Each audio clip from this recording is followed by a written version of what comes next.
The rain tapped softly against the wide grocery store windows, blurring the gray world outside. I was stocking shelves near the produce aisle when I noticed her. She moved with quiet grace, a woman clearly used to being in control, but there was something in the slump of her shoulders that told a different story. At the checkout, she slid her card through the machine, and I saw it beep sharply.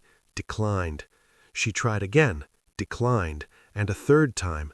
Her cheeks burned, and I could feel the tension in the line behind her. People shifted impatiently, muttered under their breath. I didn't know her, and yet something made me step forward. "Let me get this," I said quietly, holding my own card out. Her eyes widened. Shock, disbelief, a spark of something else, pride maybe, that refused to bow. She stammered, "Oh, I couldn't possibly," but I already slid my card into the machine. "It happens to everyone," I said softly. "Just pay it forward sometime."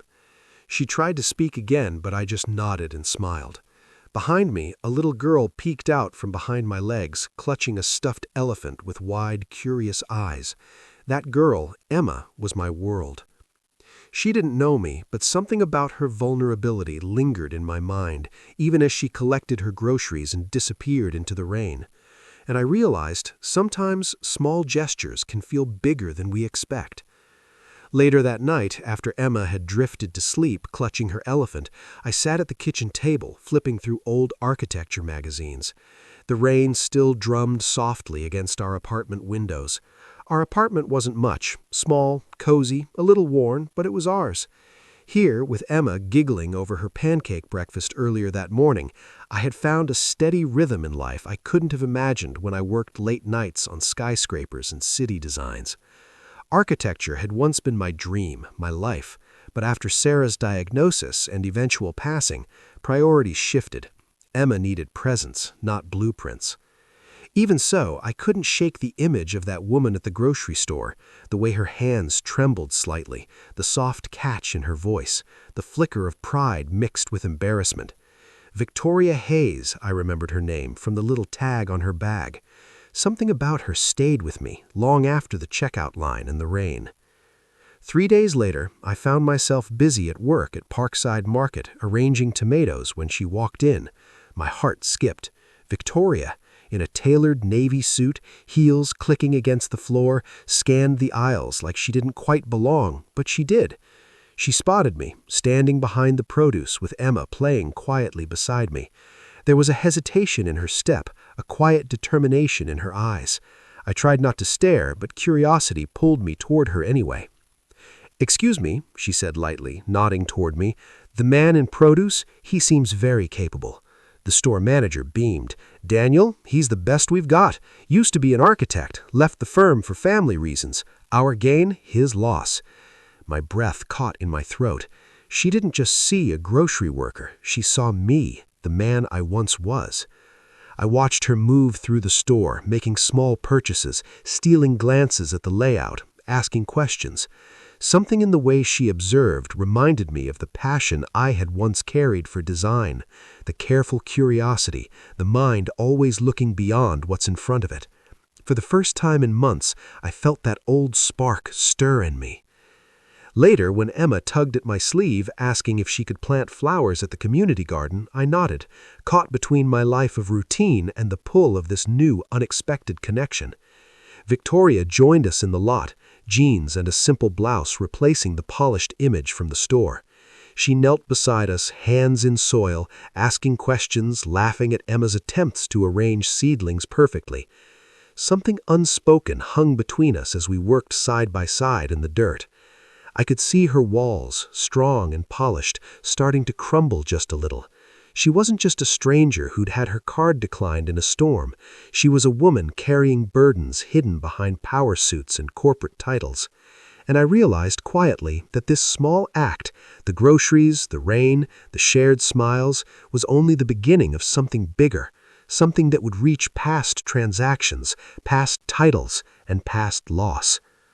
By the time the sun peeked through the clouds, illuminating the little community garden, I knew one thing. My life had shifted in a way I hadn't expected. Victoria Hayes was no longer just the stranger from the grocery store. She was a spark of possibility, a challenge to my heart I wasn't sure I was ready for, but couldn't ignore. Emma looked up at her, eyes bright, saying, "Miss Victoria, can we plant the purple flowers now?" And in that simple question, the quiet connection between us grew stronger, deeper, and entirely undeniable. The next few days, Victoria kept popping into my life in ways I hadn't expected. Sometimes she'd appear at the community garden early in the morning, sleeves rolled up, her hair messy from the breeze, kneeling in the dirt beside Emma and me. Other times, she stopped by the store, asking questions about layouts, energy use, even the tiniest details like how the shelving affected customer movement. At first, I wasn't sure if she was just curious or if she was testing me, seeing how I handled myself, how I cared for Emma, how I navigated life without the gloss of my old architecture career. Emma adored her immediately. She tugged Victoria into games of planting, her little hands smearing dirt across Victoria's blouse, and laughed when Victoria protested with mock indignation. "See, Daniel?" Emma said one afternoon, brushing soil from Victoria's sleeve. "I told you she'd fit in just fine."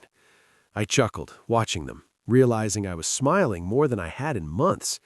Victoria's laughter was light and genuine, not the polished, distant laugh I'd imagined from someone in her position. One rainy afternoon, we stayed longer than planned, working on the garden's small irrigation system. The sky darkened, and raindrops began to tap the leaves, mixing with the earthy scent of wet soil. Victoria's hands were covered in mud, and her face shone with concentration. I caught myself staring more than once, wondering how someone so confident and commanding in her world could look so grounded, so human, kneeling in dirt like any of us. "Daniel," she said suddenly, brushing a stray lock of hair from her forehead, "have you always cared about spaces this way?" Her voice wasn't sharp or polished. It carried curiosity, wonder, almost as if she were stepping into a world she had forgotten existed. I hesitated. Most people only saw the grocery clerk, the single dad, the man who had traded his career for routine. "I did," I said quietly, "before everything changed, before Sarah got sick, before I realized that the buildings I designed weren't nearly as important as the lives inside them." Her gaze softened, and for a moment the barrier between us, the difference in status, experience, and expectation, seemed to disappear. "I get that," she murmured. "Sometimes the things we build for others, we forget to see their impact." That evening, after Emma had gone to bed, I found myself sitting on the edge of our small couch, portfolio in hand. I hadn't opened it in months, not since I left architecture behind. But her presence, her questions, the way she had truly looked at the work I had done, it stirred something deep inside me. I flipped through the sketches, revisiting designs I had once poured my heart into, and realized I missed this part of myself, the part that imagined, created, shaped, and dreamed. The next day, Victoria surprised me again. She appeared at the store, not in heels and a tailored suit, but in casual jeans and a soft sweater, holding a small stack of papers. "I thought you might like to see some of the community center sketches," she said, her eyes bright. She slid them across the counter toward me. I picked them up, astonished at the level of detail. She had taken the time to translate my ideas into visual plans, to imagine how spaces could truly serve the people who would use them. And then it hit me. She wasn't just any curious passerby. She understood architecture, design, and above all, she understood people. "Victoria," I started, but words faltered. How could I explain that the woman who had seemed like a stranger, someone I only helped out of instinct, had become the bridge back to the life I had set aside? Her eyes met mine, steady and warm. "You don't have to say anything," she said softly. I want to help, if you'll let me." And I realized then that I did want her help. More than that, I wanted her in our lives, present not just for the project, but for Emma and for me. Something about her groundedness, her quiet strength, and her ability to see what others overlooked, it made my world feel wider, fuller, like sunlight breaking through clouds I hadn't even noticed. Over the following week, we worked together on the sketches, trading ideas back and forth. She challenged me, pushed me to consider details I had missed, and somehow, gently, made me remember the man I had once been without judging the man I had become. Every time she smiled at Emma, every time she laughed at my clumsy explanations, I felt a tension in my chest, an unfamiliar, thrilling pull I hadn't felt in years. One evening, as we reviewed plans at my apartment, Emma, asleep on the couch, she lingered a little longer than usual. "Daniel," she said quietly, hesitant, "can I ask you something?" I looked up from the sketches, curious. "Of course." She took a deep breath. "Are you happy now?" Her question wasn't about the sketches, the market, or the garden. It was about life, about the rhythm we had built together, about the strange, unspoken connection forming between us. I paused, watching her eyes, so honest, so unfiltered. I realized the answer was yes. I was happy in a way I hadn't allowed myself to be in years, and it had everything to do with Victoria, with Emma, with the way small acts like paying for groceries on a rainy day could ripple outward, changing everything. Victoria's hand brushed mine as she reached for a cup of tea, and our fingers lingered for a heartbeat. It wasn't dramatic, not yet, but it was deliberate. Something had shifted between us, a quiet acknowledgement that we had become part of each other's worlds.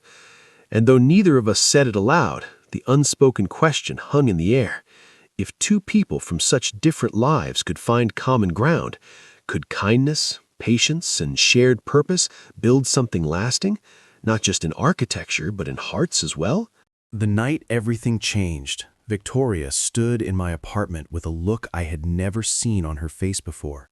Not confident, not calm, nervous. Her fingers twisted together as Emma slept on the couch beside us, the stuffed elephant tucked under her chin. "Daniel," she said quietly, "there's something I need to tell you." My chest tightened. Something in her voice warned me this wasn't small. "Okay," I replied, bracing myself. She took a slow breath. "I haven't been completely honest with you." My stomach dropped. "About what?" She looked me straight in the eyes. "I'm not just a consultant. I'm the CEO of Hayes Innovations." For a moment, I couldn't speak. My thoughts raced. The boardrooms, the projects, the polished suits, all the pieces clicked together in a way that made my head spin. "So, this whole time," I said slowly, "you let me think you were just helping out?" Her eyes filled with emotion.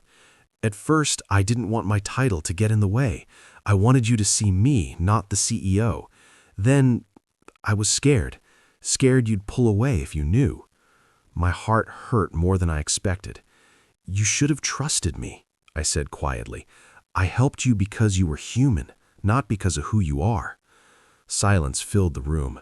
I glanced at Emma sleeping peacefully, unaware of the storm in my chest. "So what now?" I asked. "There's a board meeting tomorrow. They want to cut everything that makes the Hearthlight project special. The community spaces, the gardens, the family areas. I need your help to save it." I stared at her. "So, this was all to recruit me?" "No," she whispered. "This became real. You became real to me." I wanted to believe her, but trust once cracked doesn't heal easily. Still, the project mattered, the people mattered, and despite my anger, I couldn't walk away from that. "I'll come," I said, "but not for you, for the families." The next morning, the boardroom felt colder than any place I'd ever been. Suits lined the long table. Power filled the air. Victoria stood at the front, strong but tense. One man leaned forward. "Miss Hayes, these community features are costly. We suggest cutting them and focusing on profit." Victoria held her ground, but I could see her struggling. She looked at me, and I knew it was my turn. She introduced me. "This is Daniel Carter, former architect. He helped design Horizon Plaza." Murmurs spread around the room. I stood and walked to the screen. My hands didn't shake. This was my world once. "You don't have to choose between people and profit," I said. "With smart design, you can have both." I showed them my plans. shared spaces that doubled in purpose, kitchens that trained people for jobs, playgrounds besides seating for tired parents. I see these needs every day because I live them. The room shifted, heads nodded, pens moved, the energy changed. When the vote came, the project passed, the heart of it stayed alive. Victoria looked at me with gratitude in her eyes. "You saved it," she whispered. "I did it for them," I replied, "not for you." I walked out before she could say anything else. A week passed. No calls, no messages. I threw myself into work and into Emma's world. But I missed her more than I wanted to admit. Then one afternoon, she walked into the store, this time professional, calm, a folder in her hands. "These are my terms, a real contract, flexible hours, full credit for your work." I scanned the papers. They were fair, respectful. "You didn't have to," I said. "I did," she replied, "and I owe you an apology. I should have been honest from the start." I studied her face. She wasn't hiding now. Transparency matters. If we do this, it has to be real. She nodded. "Agreed." As she turned to leave, she paused. "Emma has career day tomorrow. She asked if you'd come, with me." My eyebrows lifted. "She did?" "She says you build pretty things, and I make them real." Victoria smiled softly. The next day, I stood in a classroom holding small models while kids stared in wonder. Emma beamed like I was a superhero. Victoria knelt beside the kids, letting them draw their dream buildings. Then a boy raised his hand. "Is Miss Victoria your girlfriend?" The room erupted in laughter. "We're Lego friends," Emma announced seriously. "We build together." Victoria and I locked eyes, smiling. Later in the hallway, she whispered, "You were amazing in there." "So were you," I replied. Something between us felt lighter now. Honest. Real. And as Emma ran ahead to the playground, I realized this wasn't just about a project anymore. It was about second chances, about trust rebuilt, about two hearts learning how to stand side by side. 1 month later, the empty lot didn't look forgotten anymore. Green vines climbed wooden frames, flowers bloomed in bright colors, kids ran between rows of vegetables, their laughter filling the air. The hearthlight garden was alive. Emma knelt beside a small fountain we had built together, tightening the last stone. "Daddy, it's working!" she shouted happily as water began to flow. Victoria stood next to me holding a bucket, her eyes shining. "You did amazing," she told Emma. "We did," Emma corrected proudly, pointing at both of us. Victoria laughed, and for a moment, everything felt easy. No boardrooms, no titles, just us. I poured tea from my thermos into the lid and handed it to Victoria like I always did. Our fingers touched, and this time, neither of us pulled away. "It's beautiful," she said, looking around. "We make a good team," I replied softly. She smiled. "Yes, we do." The sun dipped lower, painting everything gold, and without thinking too much, I slipped my hand into hers. It felt natural, steady, right. "Daddy," Emma called from a bench, "Miss Victoria, come take a family picture." I chuckled. She doesn't ask small things. Victoria squeezed my hand. Some things are worth saying yes to. We sat beside Emma as someone snapped a photo. Emma hugged us both tight. "Now we're a team," she announced seriously. I kissed the top of her head. Victoria leaned in too. And in that moment, I knew this wasn't just about love. It was about home. From a rainy grocery store to this sunny garden, our path wasn't simple, but it was real. Kindness had started it. Honesty had shaped it. Love had finished it. And as Emma laughed between us, I knew we weren't just building Hearthlight anymore. We were building a family.